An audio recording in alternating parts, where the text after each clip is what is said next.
नमस्कार. आज आमचे मित्र नितीन जगताप यांच्या घरी आलेलो आहे.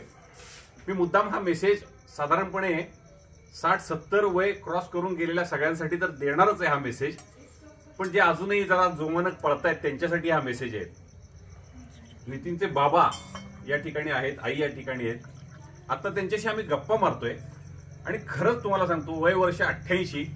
घरात आल्यानंतर आजच्या या डिजिटल टेक्नॉलॉजी युगामध्ये सुद्धा त्यांनी त्यांच्या 38 सालचा जन्म आहे आणि जॉबला लागल्यानंतर ते शिक्षक होते आणि तेव्हापासूनचे आत्तापर्यंतचे रेकॉर्ड, पूर्ण बँकेची पासबुक असतील, बँकेचे रेकॉर्ड्स असतील, त्यानंतर त्यांनी केलेले खर्च, अगदी बारीक बारीक पाव बटरच्या खर्चासहित सगळं आजपर्यंत लिहिलेलं आहे.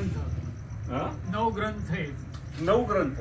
आणि हे सगळं करत असताना त्यांनी आता एवढ्यावर नाही थांबले. म्हणजे एक व्यवस्थितपणा, आपण आपलं रेकॉर्ड मेंटेन करू शकलो, आपण जे घरामध्ये मिळवतो किती आणि खर्च किती करतो याचं रेकॉर्ड मेंटेन केलं तर काय होऊ शकतं, एक उत्तम नमुना आहे. दुसरी गोष्ट, त्यांनी आता सगळ्यांसाठी 55 सालापासून हे असं करतायत. आणि दुसरी महत्वाची गोष्ट, त्यांनी आम्हाला आता या ठिकाणी बाहेर आम्ही आलो, टाचेवरती चालून दाखवलं, पंजावरती चालून दाखवलं, वय वर्ष 88. आणि हे करत असताना त्यांनी सांगितलं 10 वाजेपर्यंत झोपायला पाहिजे आणि पहाटे 5 नंतर अजिबात झोपायचं नाही, उठायचंय आणि व्यायाम करायचा आहे.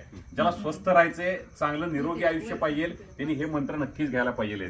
आणि गमती सांगितलं, गळ्यात माळ आहे, शक्यतो जर अपेय पानापासून लांब राहिलंय तर आणखीन स्वस्त राहता येईल, अशा पद्धतीचा मेसेज पण त्यांनी सगळ्या दिलेला आपल्याला. तर खरोखरी ज्यांना असं वाटतं, आपण बऱ्याच वेळा भेटल्यानंतर या वयात कोणालाही भेटलं तर काय, हे दुखते हो, ते दुखते हो, डोकं दुखते, पाय दुखतोय, असं रडगाणं कायम आपण ऐकलेलं आहे. पण या वयामध्ये इतक्या उत्साहामध्ये आम्हाला त्यांच्या घरी आनंद आलाय.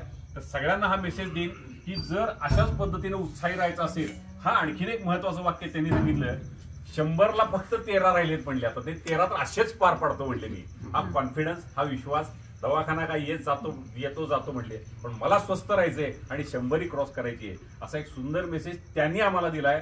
त्यांच्या शतायुष्यासाठी आम्ही प्रार्थना करतोच, पण त्यांनी आपल्या सगळ्यांना शिकवलंय, स्वस्थ राहू, मस्त राहू, नीट नियोजन पद्धतीने आपलं आयुष्य जगूयात, आयुष्य सुंदर आणि छान होईल. धन्यवाद.